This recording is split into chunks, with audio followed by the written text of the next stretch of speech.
Welcome to a special edition of the Ag Show.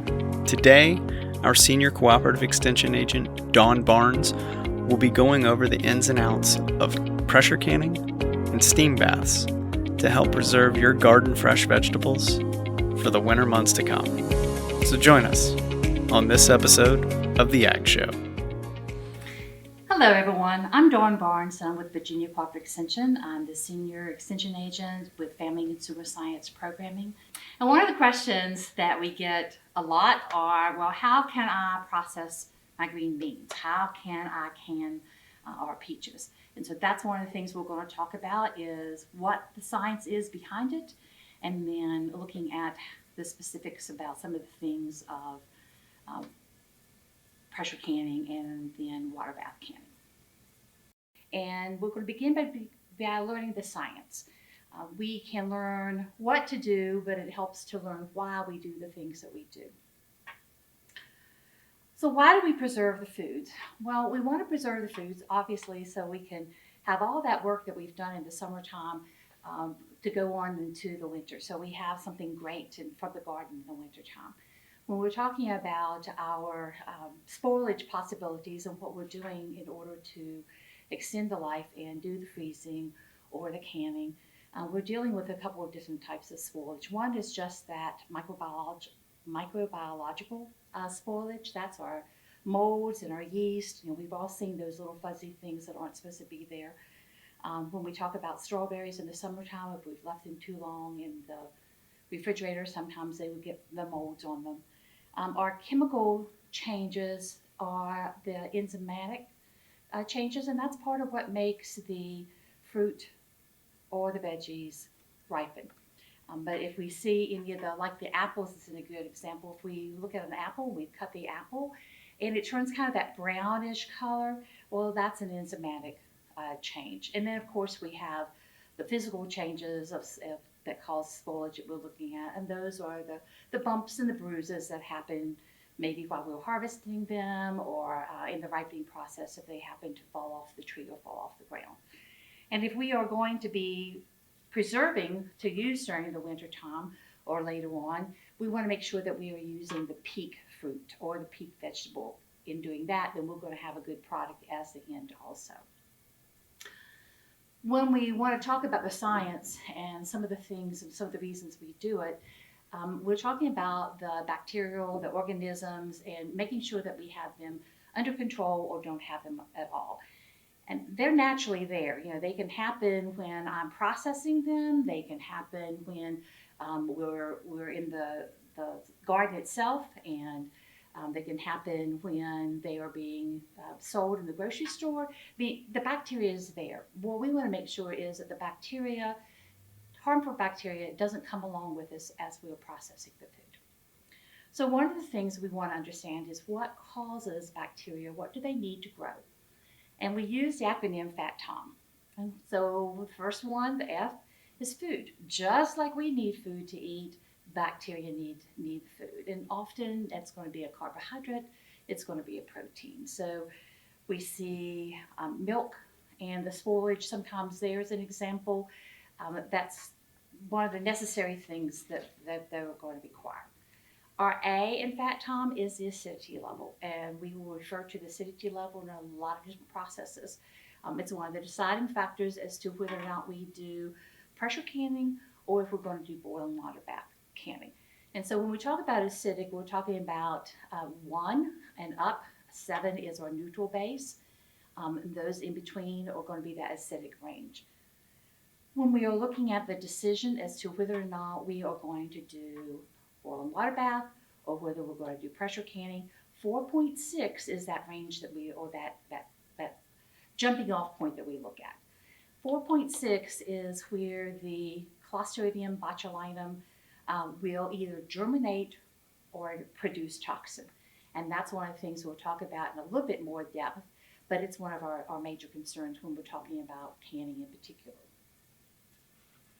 When we talk about high acid foods and low acid foods, green beans are one of those things that's a low acid food, but we can acidify low acid foods and then change the acidity. So if any of you are familiar with dilly beans, When we take a green bean and we put it in a pickling brine, we are then adding acid. We are taking that bean from a non-acidic to an acidic food.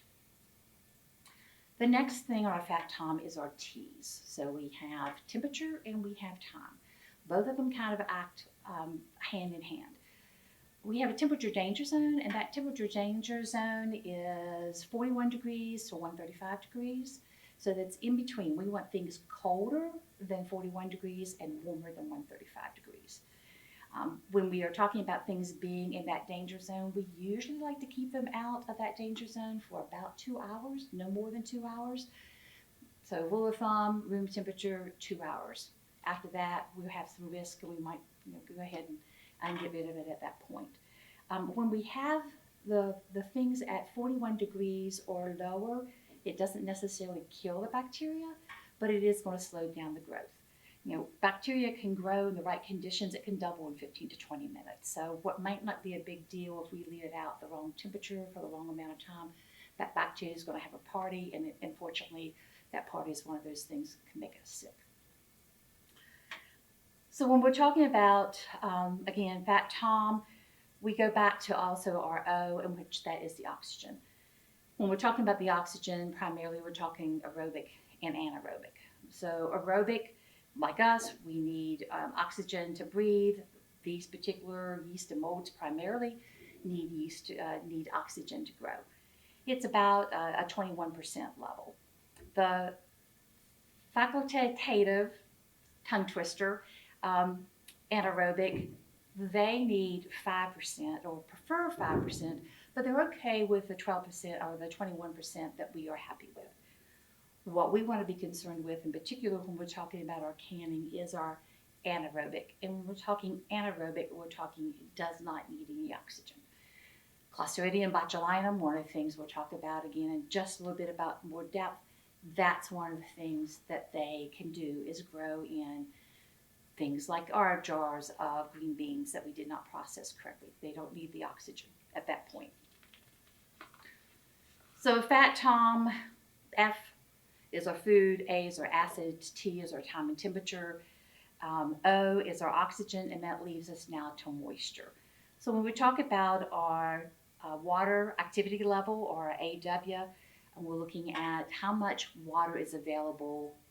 And give you an example, number one is our pure water. And then it goes from there. And our bacteria likes to have more water. Our molds and yeast don't like as much water activity. So giving you an example, one of the things that I have found in the summertime and banana bread, and I had a summer one time before I had air conditioning, or I hadn't turned the air conditioning on, I had some banana bread. And I put that banana bread on the counter. A couple of days later, decided I wanted to slice the banana bread, and I opened it up and thinking, it smells a little interesting. And I took one bite. Silly me, even one bite can make a difference. But I took one bite of it, and it had started to ferment. That yeast had started to work. Not a lot of moisture content. It's, bread's a pretty low moisture item, but the yeast were growing on that one. So when talking about home food preservation, some of the ones that are most common and that we use on a general basis, we do heat processing, which is one of the things that can cut down on the microorganisms. It's going to inactivate the enzymes that we talked about earlier, and it's also going to provide us with a sealed product. When we talk about those, we're talking about using some of these things that we have here in front of me. Freezing is one of them. With freezing, we usually blanch vegetables first. That helps slow down the enzymes and the microorganisms that might be on those particular vegetables. We can also freeze fruit, but we don't usually blanch those first.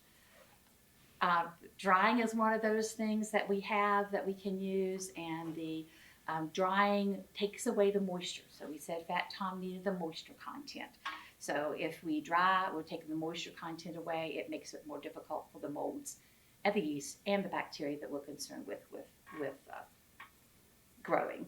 And then, of course, we have the fermenting. So sauerkraut is fermenting. Some of our pickling processes we consider as being fermentation. What we are doing is taking, again, a non-acid and we are increasing the acid. In fermentation, the vegetables, the sugars in the vegetables, we turn to carbon dioxide and to acid, and that raises the acidity level. Going back to fat Tom and thinking about that. One of the things I've mentioned several times is Clostridium botulinum. And with Clostridium botulinum, this is one of the places in particular that acidity comes into play. Clostridium botulinum is a spore, and it's forming the bacterium, and it can exist in two forms. So it exists in an actively growing vegetative cell or as a spore. The spore is shelled off in a capsule, and it forms to make it able to survive the environmental conditions that might be in. The spores are out in the soil. They're with us everywhere. But they can contaminate the food at some point or another if they have the right environmental conditions. So if we are consuming Clostridium botulinum, consuming the Clostridium botulinum spore will not make us sick. It's because botulism is an intoxication. That means that if we have to consume the toxin to become ill. So it only produces the toxin if it is actively growing. So if we have the Clostridium botulinum in the perfect, very specific conditions, it will grow. So if it has no oxygen, if it has a high water activity level, or if it does not have a high enough pH or acidity level, then we have an issue at that particular point with that botulism being a problem. And when we are ingesting the toxin that has formed in the food, it is a neurotoxin. It's one of the most toxic substances known to man. Unfortunately, it only takes a very small amount. So it can be the green beans that were not canned the way they should have been, and we take one bite out of the can or out of the jar that we processed. That is enough to make us sick. Typically, the disease presents quickly, 12 to 24 hours following ingestion. And generally, we're talking about nausea, vomiting. It can progress to neurological symptoms such as blurred vision, difficulty speaking, loss of mouth movements, dry mouth, lack of muscle coordination. Patients ultimately go into respiratory distress. It can be treated if diagnosed fairly quickly by administering an antitoxin. Fortunately, the illness is relatively rare. We don't have as much problem. With commercially processed food, it's virtually unheard of, but it is the home processed foods, if they're not done correctly, that can create problems. So we say, and we'll refer to some of them here in a little bit and give you that particular resource, but we say follow a research-based resource. There are an awful lot of things online that we can use that say, oh, I've tried this, I've tried that. If it is not researched, there is no guarantee that it is reaching the conditions that it needs to reach to be a safe product. I read someone said once that my family's safety is more important than saving time or finding something on the internet that I think tastes good. Generally, there are about 24 cases of foodborne botulism in the U.S. per year, and most of them, as I said before, are usually associated with improperly canned home foods. So when we're talking about, again, the acidification is one of those main things. That 4.6 is that balancing point as to whether or not we're going to do water bath or if we're going to do pressure canning. So, the slide shows you some of the high acid foods and some of the low acid foods. Some of them make lots of sense. Apples, oranges, or blueberries, tomatoes, those are all ones we are familiar with referring to as high acid foods. When we're talking about low acid foods, then meat, fish, potatoes, peas, corn. Just to give you a little bit of an example, several years ago I was asked to judge a fair and the food exhibits that were in their canned goods section. And the co-judge and I were moving along from vegetable to vegetable, and we got to the section that was a potatoes section. And there were some really pretty canned potatoes, but we got to the one jar and it was bubbling. And it wasn't because it just came out of the canner. Obviously, it was bacteria was activating and it was growing. So, the suggestion, it didn't get a ribbon at all, and the suggestion was to the person who canned those, take it, destroy it, check anything else that is in your pantry, and make sure that the other ones are not having the same issues. As I've said over and over, so you should be well versed now that it is the acidity level that makes a big difference as to which one we decide to do. 4.6 or higher we do with they're considered low acid foods, we're pressure canning them. When we are doing high acid foods, which are less than 4.6, then we're doing a water bath, or we are doing a steam canner. Steam canning was not something that in the past we recommended, and I'll give you a little bit more information on that particular one, but it is, with some caveats, it is one of the recommended ways of processing now. When we are talking about canning foods, we want to have an approved jar for canning. We used to say it needs to say Mason on it, but unfortunately some of the commercial foods are now putting Mason on their jar, and they're not necessarily made to withstand over and over, in particular the pressure that when we're doing our home pressure canning. We use a 2-piece lid, the ring and the flat lid. The rings we can reuse. The lids we need to change each time that we process another batch. Jars obviously can be reused, but we need to make sure that there's no nicks or cracks or anything along the top. That can lead to a broken jar in the process. And once you've spent all that time, you don't want something happening with that particular jar. So one of the ones that we keep talking about is boiling water bath. And when we're talking about boiling water bath, we want the foods to be processed to 212 degrees, which is our boiling temperature at sea level. We are not, most of us here in the New River Valley are not at sea level. So what do? And in that case, we'll go on to boil them a larger amount of time. And how do we know? Well, again, we want to make sure that we're using a research-based resource. So Cooperative Extension has lots of publications. So Easy to Preserve is a resource of the University of Georgia and Cooperative Extension there. The National Center for Home Food Preservation is another resource, and they have the USDA Food Preservation Guide, and that has all the information on you so that you know how to alter things for whatever your altitude is.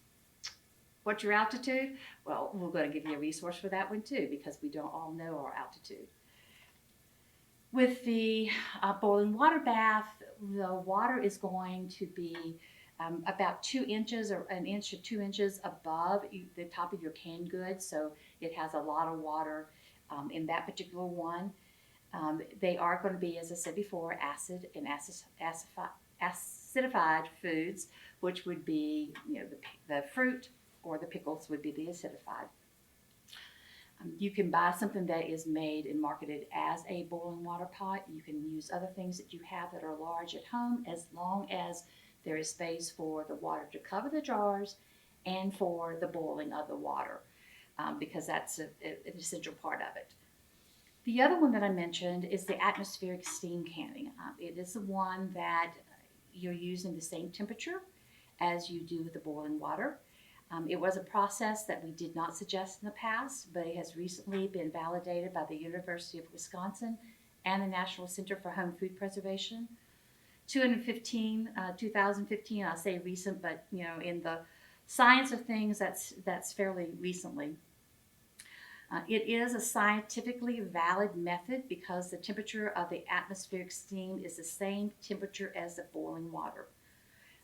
With the difference is that in most cases, the steam canner has a smaller quantity of water. So one of the models calls for 2.5 quarts of water versus the amount of water it would take to fill the whole vessel and cover the cans. We heat it to the point of producing an amount of steam necessary to surround the jars in the canner in the heat process. Any recipe that we use for the boiling water bath can also be used with the steam canner. Again, remember that we're using a reputable source as far as the recipes. The caveat is you should not use a steam canner for any process that should take more than 45 minutes because we run the risk of the steamer running out of water. And if that happens, jars could crack, but we also don't have the atmosphere that we need to assure that we're getting the conditions to have a safe product at the end. And that is our main source. The canners that have been approved are both made by Victoria. They're different. I have one, and I'll show you the canners here in just a second. But the one that I have can be double used as a water bath, boiling water bath canner also. The other one has a low base and then a dome top that sits on top of it. Either one will work.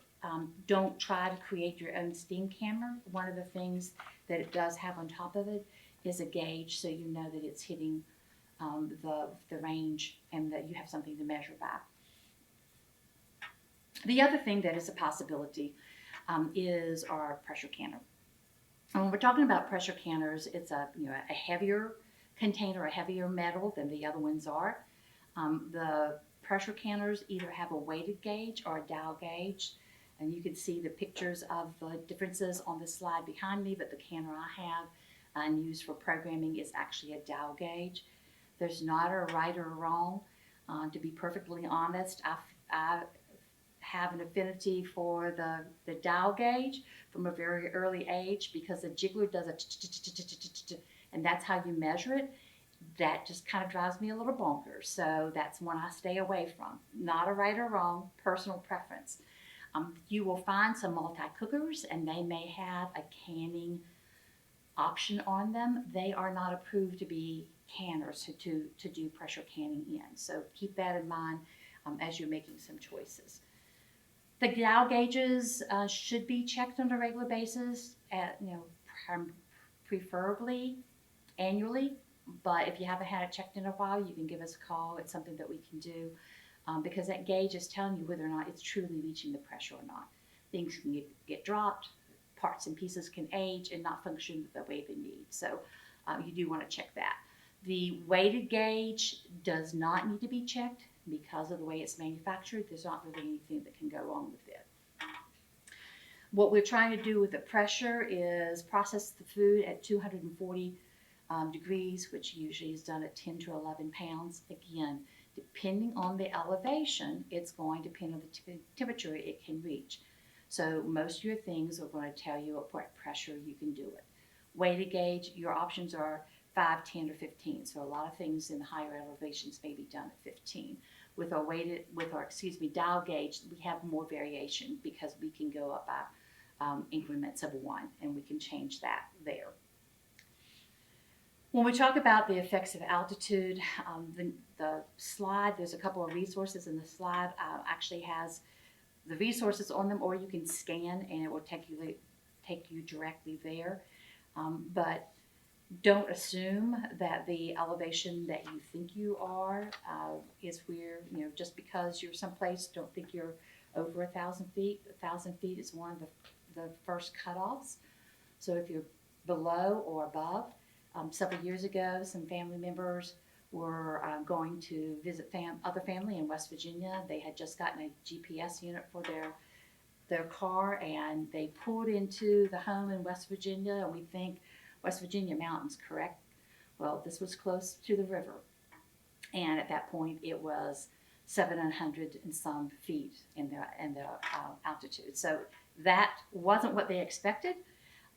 We would have expected more. Had they been on the mountaintop, yes, it would have been more. So it really is important to check to make sure that you are processing the way you need to process. On this last slide, before I show you the equipment, it's going to show the resources that I've just mentioned, along with the website and also the code that you can scan to go immediately to it. Obviously, our office is always available for questions. But I know most of us do not do our canning or our freezing in the daytime. We're doing it at night. and our office isn't open at those times. So if you go to any of the resources, no matter what time you're processing, there's a lot of the answers there. But let's look at what we have here. We talked about the boiling water bath, and this is one canner that oftentimes you will see. It has, it's just a can or just the can itself and the rack that you can use inside to lift things in and out of. You don't want in either the pressure canner or the water bath for your jars to be right on the bottom. You need to have them, you don't want them directly on the heat and directly on the bottom for that reason. This one is the steam canner. It has the same rack at the bottom, but this is the one that is one total piece. So multi-purpose, it can be used for either the boiling water bath or it can be used for the steam.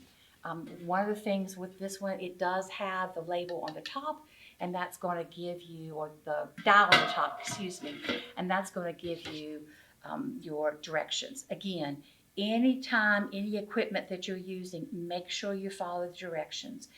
If some folks are sometimes buying some canners at yard sales or online, you can go online and oftentimes find the directions for that particular canner. Let me just call to attention that those directions for those canners will also have directions on how to process things. The older canners have older directions, and things have changed. For example, years ago, growing up, we canned yellow squash, summer squash. It's not one of those things that's suggested to can any longer. We can do squash relish or squash pickles, but we cannot just process a jar of canned squash. So don't go by those recommendations as far as the products themselves. This is a pressure canner. This is the dial gauge. This is not a weighted gauge. This is what we put down the regulator when we are wanting to build the steam up. We have to have a closed unit. So although this may look similar to some of the weighted gauges, that's not what it is. Some of the brands will have a weighted gauge and a dial gauge. Double check those directions. My understanding is for them, the dial is a backup and the weighted gauge is what you're supposed to be going with. So again, read your directions, make sure you know your appliances. Two other options. When we're doing pressure canning, we want to have a flat bottom for electric. Some of them have a rounded, that's fine with gas. A lot of us now may have a flat top stove, and most of those are not suggested as much for the water bath and the weight, or even the pressure canner and the way that the bottom comes to contact, or possibly being too hot for it. So you also need to know what your ranges are. In the material, it also talks about what's acceptable and what's not. Outside burners usually aren't. There's a certain BTU that's a maximum with this. But because we have had some issues over the years, folks have said, okay, well, let's look and see if there is another way to do things. So we haven't, but the manufacturers have come out with some electrical options. So if our range doesn't work, or if we do only small amounts, these might be some options. So this is an electric pressure canner. It is by Presto, because they're the only ones doing one. It is designed for pressure canning. It's not just something that has it on the dial. This one is a boiling water bath that you can get that is also electric. One of the things that is extremely helpful for those that maybe have trouble lifting, and with the water amount, it does have a spout on it, so you don't have to lift the whole thing with the water to empty the water afterwards. They work primarily the same way. They both come with directions, and those directions will tell you exactly what you need to do. Again, follow the directions. They are scientifically based on the research, they are based on the equipment, and they should give you, if you follow the directions, they should give you a safe product in the long run. So these are just some of the things. Like I said, if you had a stock pot, this looks much like a stock pot, it could be used for a water bath as long as you have that clearance on top to make sure you're covering the jars and enough for the water. Hopefully the resources, the information I've shared with you, the resources that I've shared will provide you some good information to start or to continue your home food processing at home. But should you have any questions in the long run, please don't hesitate to call our extension office. I'm programming in Montgomery and Floyd, but my office is primary in Floyd. And our contact information is on the last slide for you to see. So have a good day, and we will see you in the garden or maybe in the kitchen in the future. Take care.